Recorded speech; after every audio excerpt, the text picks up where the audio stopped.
ওই হচ্ছে গিয়ে তারা, রাজরানীর মেয়ে। ওর ছবি কানায় আঁকতে হবে, পারবেন তো? এপিসোডের শুরুতে আমরা দেখতে পাই রাজবাড়ি রাজসভায় সবাই উপস্থিত। সেখানে মিস্টার লাহিড়ীকে সসম্মানে রাজসভায় নিয়ে আসা হয় এবং তারে সুন্দরী ও রাঘবেন্দ্রর বিয়ের তারিখ, দিন, লগ্ন সবকিছু ঠিক করা হয় এবং তারা সুন্দরীর সাথে কি পঞ্জাবে, বিয়েটি কে সাক্ষী রাখবে সবকিছুই ঠিক করা হয়। এদিকে আমরা দেখতে পাই ইন্দু ভবানীকে বলে, এভাবে মন খারাপ করিস না বোন, আমাদের মেয়ে তো বিয়ের পর এখানেই থাকবে, শ্বশুরবাড়িতে যাবে না, সবসময় আমাদের চোখের সামনে থাকবে, তাহলে এত চিন্তা কিসের? আমরা সবসময় আমার পাশে থাকতে পারবো, ওকে নিয়ে আর কোনো চিন্তা থাকবে না। পরক্ষণে রানী ভবানী বলে, আমি সেটা নিয়ে ভাবছি না ইন্দু দিদি, আমি ভাবছি আমার মেয়েটা কত বড় হয়ে গেছে, কদিন পরে তার বিয়ে। অপরদিকে রানী ভবানীর শাশুড়ি বলে, মায়ের মন বলে কথা, তুমি যাই বলো না কেন ইন্দু বৌমা, মায়ের মন কখনোই থেমে থাকে না। পরবর্তীতে রানী ভবানী বলে, আমার মনে এখন কত প্রশ্ন ঘুরপাক খাচ্ছে, আমি জানি না আমার তারা সুন্দরীর সংসার সুখীর হবে কিনা। তখন চন্দ্রমণি বলে, তুমি এত ভেবো না রাজরানী, আমরা সব সময় তারার সাথে থাকব। ঠিক তখনই রানী ভবানীর শাশুড়ি বলে, আমরা সবাই জানি এই মোহনের আর কেউ আমাদের পাশে থাকুক বা না থাকুক, তুমি চন্দ্রমণি সব সময় আমাদের তারার সাথে থাকবে। পরের সিনে ইন্দু বলে, আমাদের তারার সাথে জামাই বাবাজিকেও সন্তানের মতো দেখতে হবে। তখনই রানী ভবানী বলে, আমি ওদের দুজনকেই ভবিষ্যতের জন্য প্রস্তুত করে তুলব, যাতে আমার পরিবর্তে আমি নাটকের দায়ভার ওদের উপর সঁপে দিতে পারে। অন্যদিকে আমরা দেখতে পাই মিস্টার লাহিড়ী রঘুরাজাকে বলে, আমার একটা কথা ছিল, যদি আপনি নির্ভয় দিতেন তাহলে বলতাম। পরক্ষণে রঘুরাজা বলে, আপনি সংকোচ কেন করছেন, যা বলবেন সেটা বলে ফেলুন।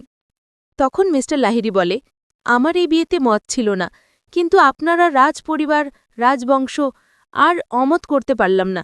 তবে আমার একটা শর্ত আছে, আমার ছেলে যেহেতু বিয়ের পর এই বাড়ি জামাতা হবে, এমনকি এখানেই থাকবে, তাহলে আমার ছেলের যেন কোনো অসম্মান না হয়।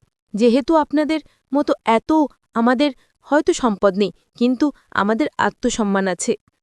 লাহিড়ীর কথা শুনে রানী ভবানী বলে, আমি নাটোরের রাজরানী হইয়া আপনাকে কথা দিচ্ছি, আপনার ছেলের কোনো অসম্মান আমি হতে দেব না, আর যদি সেটাই হতো তাহলে আমি তো এখানে বিয়ের পরে জামাতা হিসেবে রাখতাম না।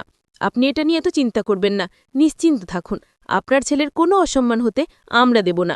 পরক্ষণে রঘুরাজা বলে, লাহিড়ী, এবার আপনি তাহলে নিশ্চিন্ত থাকুন, আমাদের ভবানী মা যেহেতু আপনাকে কথা দিয়েছে সে কথা রাখবে। তখন মিস্টার লাহিড়ী বলে, আপনাদের সম্মতি পেয়ে আমি অনেকটা নিশ্চিন্ত হলাম। পরের সিনে আমরা দেখতে পাই ইন্দু তার শাশুড়ির পা টিপে দেয় আর বলে, আমাদের তারাসুন্দরীর বিয়ে এমনভাবে দিতে হবে যাতে পুরো নাটোরবাসী বলতে পারে একখান বিয়ে হয়েছিল। কিছুক্ষণ পরে সেখানে রানী ভবানী আসে আর বলে, বা আমি যাই কিছুদিনের জন্য আমার মেয়েকে নিয়ে বগুড়ায় যেতে, বগুড়ায় জাগ্রত মায়ের কাছে প্রার্থনা করে আসব। তাছাড়া রাজকার্য সামলাতে কি মেয়েকে তেমন সময় দিতে পারিনি, সব সময় তো আপনাদের কাছে বড় হয়েছে, তাই বিয়ের আগে যদি একটু সময় দিতে পারতাম। রানী ভবানীর কথা শুনে ইন্দু বউ বলে, তুই একদম ঠিক কথা বলছিস, আর সংকোচ করিস না, মা মেয়ে মিলে তাহলে ঘুরে আস। অপরদিকে আমরা দেখতে পাই দেবীপ্রসাদ মৈত্র ঘরের মধ্যে একা একাই বলে, আমাকে যে করেই হোক নবাব সিরাজের প্রিয় পাত্র হয়ে উঠতে হবে, কিন্তু সেটা কিভাবে হবে? আমি আর নবাব সিরাজের আশেপাশের কোনো লোকের সাথে কথা বলতে হবে। ঠিক তখনই কুন্দ চলে আসে এবং দেবীপ্রসাদ মৈত্র বলে, আমি তো তোমার কথাই ভাবছিলাম, এসো কিন্তু, এসো, তুমি কি আমার একখানা সাহায্য করে দিতে পারবে? তখন কুন্দ বলে, আপনি তো আমার দেবতুল্য, শুধু বলেন কি করতে হবে, আমি আপনাকে সেটা করে দেব। পরক্ষণে দেবীপ্রসাদ মৈত্র বলে, তারার একটা ছবি কাউকে দিয়ে এঁকে দিতে পারবে? তখন কুন্দ বলে, আপনি এসব কি বলছেন, তারার ছবি দিয়ে আপনি কি করবেন?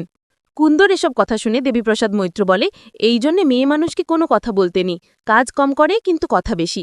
ঠিক তখনই নাট্য চলে আসে আর বলে, কুন্দবউ, পুরুষ মানুষের মুখের ওপর কথা বলতে নেই, সেটা তুমি জানো না? আমার ছেলে একখানা কাজ দিয়েছে, সেটা তুমি করে দিতে পারবে না? তখন কুন্দ বলে, ঠিক আছে, আমি চেষ্টা করব। পরবর্তীতে ফুল্লরা বলে, এখন যদি আমার ঠাকুমা বেঁচে থাকতো তাহলে এই কাজটা পানির মতো সহজে করে দিতে পারত। তখন দেবীপ্রসাদ মৈত্র বলে, এই জন্যে মেয়ে মানুষকে কোনো কাজের জন্য বলতে নি, সব সময় বেশি কথা বলে। পরক্ষণে নাট্য বলে, তোর বেশি ঠাকুমায় মরে ভূত হয়ে গেছে, এখন এইসব কথা বলিস না তো, কাজটা করে দিতে পারবে কিনা সেটা ভাব। পরের সিনে দেখানো হয় তারার বিয়ের জন্য গয়না এবং শাড়ি কাপড় পছন্দ করা হয়। সেখানে ইন্দু একটা গয়না গলার সাথে ধরে বলে, এটা তোকে খুব সুন্দর মানাবে, পছন্দ হয়েছে তারা? তখন তারা উঠে যায় আর বলে, তোমাদের যার যা পছন্দ হয় তোমরা সেগুলো নাও। এদিকে আমরা দেখতে পাই তারার ছবি আঁকার জন্য আর্টিস্টকে ডেকে আনে এবং তারার ছবি আঁকতে থাকে। পরবর্তীতে চন্দ্রমণি গিয়ে তারাকে বলে, তোমার কি পছন্দ, ওখানে চলো, তুমি দেখবে না? তখন তারা বলে, আমার কোনো শাড়ি গয়না এসব কিচ্ছু লাগবে না। তখনই রানী ভবানী বলে ওঠে, তাহলে কি লাগবে বল, একটু শুনি। পরক্ষণে তারা বলে, তোমাদের সবার আশীর্বাদ, আমার পাশে থাকা, এই চলবে, আমার আর কিছু লাগবে না। আগামী পর্বে আমরা দেখতে পাব নবাব সিরাজ দারার ছবি দেখে বলে, কিভাবে আমরা এই মেয়ের কাছে পৌঁছাবো। এদিকে দেবীপ্রসাদ মৈত্র মনে মনে বলে, এবার দেখব রানী ভবানী তুমি কিভাবে তোমার মেয়েকে নবাব সিরাজের সামলা থেকে বাঁচাও। তো দর্শক, এই ছিল আজকের আপডেট। প্রতিদিনের আপডেট সবার আগে পেতে আমাদের চ্যানেলটি এখনই সাবস্ক্রাইব করুন। ধন্যবাদ, দেখা হবে আগামী পর্বে।